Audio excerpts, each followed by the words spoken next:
Penertiban tambang minyak ilegal di Musi Banyuasin menjadi cerita tersendiri. Meski dibenci, banyak warga juga bergantung pada kegiatan tambang minyak ilegal tersebut.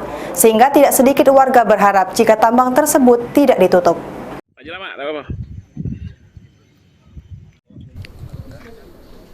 Penertiban tambang minyak ilegal di Musi Banyuasin yang dilakukan oleh petugas gabungan membuat warga menjadi kebingungan dengan nasib mereka.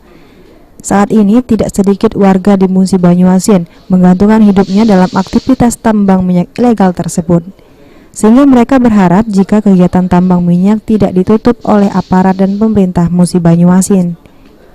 Warga sendiri mengaku jika tambang minyak tersebut adalah sebuah berkah karena banyak dampak ekonomi dan sosial yang bergerak.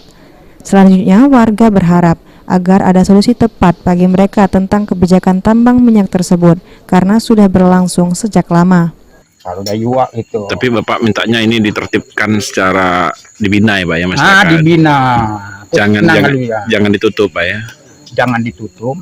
Setuju dah? Ya kalau misalnya bakal merugi ke negara kan mungkin. Tapi kalau Bapak pribadi Pak senang nggak ada tambang minyak? Bisa usaha atau bisa dapat ya bisa usaha itu senang baik ya. Sebelumnya ratusan personil gabungan dikerahkan oleh Porkopimda Muba untuk melakukan penertiban ilegal drilling di wilayah Desa Tanjung Dalam, Kecamatan Keluang, Musi Banyuasin. Dalam penertiban tersebut, petugas melakukan penutupan puluhan sumur minyak ilegal milik warga dan menyita sejumlah alat yang digunakan untuk menambang. Ruzi Iskandar, PAL TV.